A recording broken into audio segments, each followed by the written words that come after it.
Pemirsa, semakin intensnya pertemuan antara Presiden Joko Widodo dengan Ketua Umum yang juga bakal calon Presiden Partai Gerindra Prabowo Subianto memicu dugaan arah dukungan di Pilpres 2024 mendatang. Untuk membahasnya telah bergabung bersama kami analis politik yang juga Direktur Eksekutif Poltreking Indonesia, Hanta Yuda. Selamat sore Mas Hanta.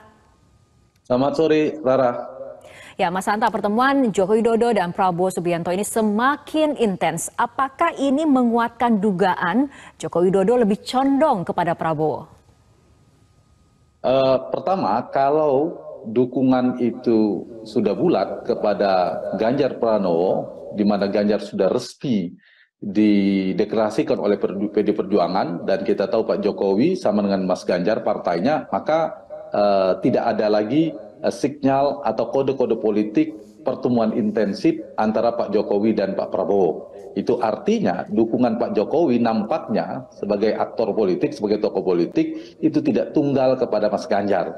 Dan ini saya kira persepsi yang ditangkap oleh publik dan juga pesan yang dikirim oleh Pak Prabowo, Pak Jokowi, kalau kita perhatikan Rara, setiap ada pertemuan dengan Mas Ganjar beberapa hari yang lalu, kemudian ada pertemuan juga dengan Pak Prabowo. Kita ingat ketika menghadiri deklarasi PD Perjuangan satu hari sebelum Lebaran, kemudian besoknya bertemu dengan Pak Prabowo. Jadi setiap pertemuan-pertemuan itu selalu dirangkaikan beberapa hari kemudian, pertemuan dengan Ganjar, ada pertemuan Prabowo Subianto. Hal ini saya membaca mengesankan bahwa Pak Jokowi ingin dikesankan tidak mendukung kepada salah satu saja, tapi tetap mendukung kepada kedua tokoh ini.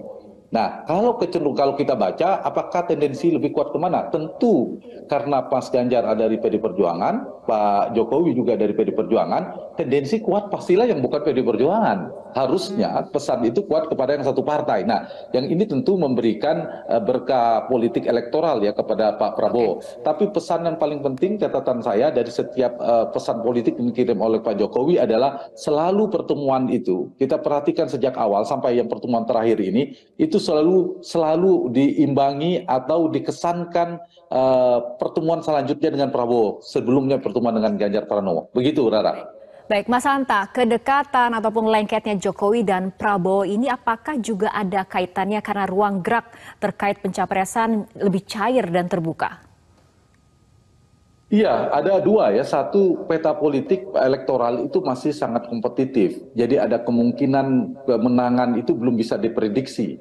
Tiga-tiganya, Anies Baswedan, Ganjar Pranowo, dan Prabowo Subianto relatif masih memiliki peluang kemenangan untuk masuk di putaran kedua karena masih berlangsung 8 bulan. Meskipun kalau kita bisa menyimpulkan, oh ini satu, ini nomor dua. Tapi karena masih 8 bulan, maka masih sangat mungkin dinamis. Nah, pada posisi itu, maka saya kira posisi Pak Jokowi harus berhati-hati tidak bisa atau menjadi keliru kalau kemudian sudah meletakkan dukungan kepada salah satu saja. Karena peta politik itu sangat cair seperti tadi, peta elektoralnya. Sehingga pesan ini yang saya kira juga kita bisa tangkap ya, terutama yang satu, keterbelahan kesan dukungan itu apakah kepada Mas Ganjar sebagai rekan separtai yang sudah resmi didukung oleh partainya Pak Jokowi, atau kepada Pak Prabowo yang dianggap sebagai menteri yang loyal kepada Pak Jokowi yang cukup dekat belakangan hubungannya, dan kesan ini akan terus didapatkan oleh publik terhadap hal ini. Kita bisa baca misalnya 3 lapis ya. Satu, kita lihat bagaimana pergerakan politik putra-putra Pak Jokowi. Bagaimana dinamikanya kita lihat perkembangan terakhir meskipun kemudian diklarifikasi belakangan oleh partainya. Yang kedua, keterbelahan dukungan dari simpul-simpul relawan Pak Jokowi di 2019. Yang ketiga, kode politik Pak Jokowi sendiri ketika bertemu Mas Ganjar, ada lagi pertemuan dengan Pak Prabowo, terus diimbangi dengan pertemuan itu. Nah, ini yang saya katakan tadi, ini Pak Jokowi ingin mengirimkan pesan, beliau tidak mau dikesankan mendukung satu capres saja. Meskipun saya kira sebagai tokoh politik, dan saya berharap kalau lebih luasnya sebagai presiden ya ada pertemuan. Kalau kemudian ada 3 capres ini akan maju betul, kalau ada pertemuan Pak Jokowi dengan Pak Prabowo dalam satu meja dengan Mas Ganjar, bahkan dengan Mas Anies, berempat itu akan menjadi tontonan politik kebangsaan yang sangat cantik, saya kira sangat baik. Oke. Mas Hanta, implikasi politik dari intensnya pertemuan Jokowi dan Prabowo, apa dampaknya terhadap peta dukungan bagi para pemilih Jokowi? Ya, ini akan memberikan kesan ya. Ada dua ya.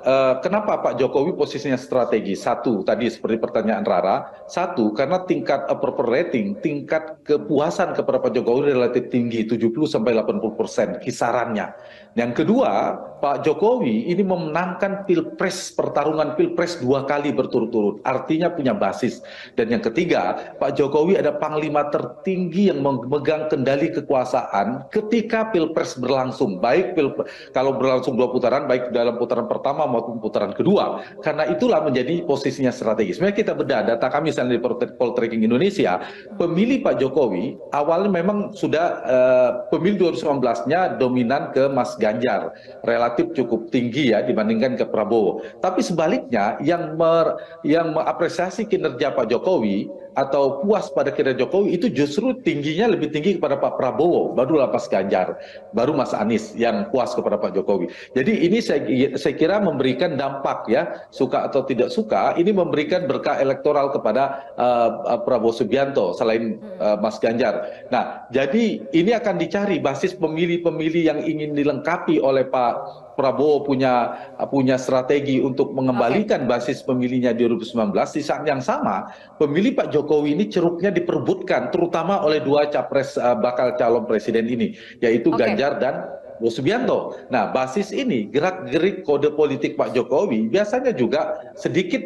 banyak mempengaruhi arah. Pertama, sedikit banyak gerak-gerik kode politik itu mempengaruhi persepsi. Persepsi ini akan mempengaruhi pilihan politik. Karena dalam politik itu kan pertarungan politik itu kan pertarungan tentang persepsi publik. Persepsi, membentuk persepsi. Siapa aktor politik, kontestan politik, peserta politik, kandidat politik yang berhasil memenangkan persepsi publik, dia berpotensi memenangkan pertarungan politik. Jadi ini pertarungan membentuk persepsi sebenarnya. Meskipun, Rara, Pak Jokowi juga terbatas. Dia punya tantangan perintangan atau perintang untuk memberikan dukungan secara terbuka karena posisi beliau sebagai presiden negara pemerintahan. Jadi ini paling kode-kode politik sepanjang bulan ini kita akan mendapatkan kode-kode semacam ini.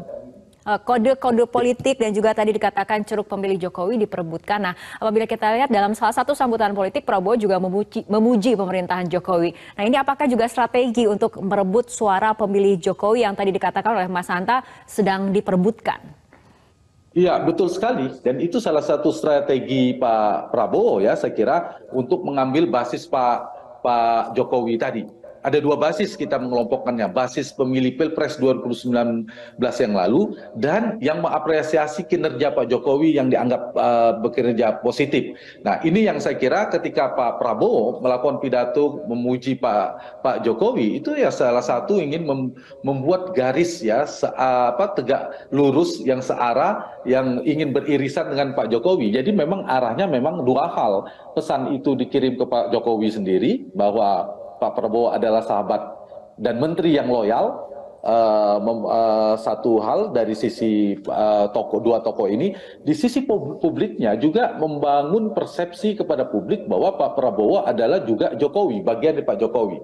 Jadi pemilih Pak Jokowi ini memang terbelah kepada sebenarnya ke semua, termasuk ke Anies Baswedan. Tapi sekarang ini yang diperebutkan oleh antara Pak Prabowo dan Mas Ganjar Pranowo. Jadi ini sepanjang perjalanan menuju Oktober terutama, nanti apalagi setelah Oktober kalau benar-benar didaftarkan mereka, saya kira ini akan semakin kuat ya untuk merebut basis Pak Jokowi. Di saat yang sama, Pak Jokowi juga punya, saya katakan tadi sebagai kingmaker, beliau juga memiliki kepentingan politik untuk memberikan pengaruh-pengaruh politik di dalam dinamika Pilpres ini. Tapi seperti saya katakan tadi, beliau punya punya dukungan kepada Pak Jokowi, dukungan Pak Jokowi kepada Pak Prabowo itu punya dua hal sekaligus. Satu, beliau adalah kader PD Perjuangan, jadi tidak mungkin vulgar mendukung Prabowo, jadi tidak mungkin. Yang kedua, beliau adalah presiden. Nah, saya kira juga itu menjadi hambatan untuk memberikan dukungan saya vulgar. Tapi kalau dibaca di gesturnya, kode politik, sinyalnya, kedekatannya dengan Prabowo, saya kira sulit untuk tidak mengatakan bahwa Pak Jokowi cukup memberikan dukungan politik cukup spesial ya kepada Pak Prabowo. Selain kepada Mas Ganjar yang satu partai yang kita anggap sudah harus seyogyanya demikian. Oke, Mas Hanta Yuda, terima kasih atas ulasannya di Metro hari ini.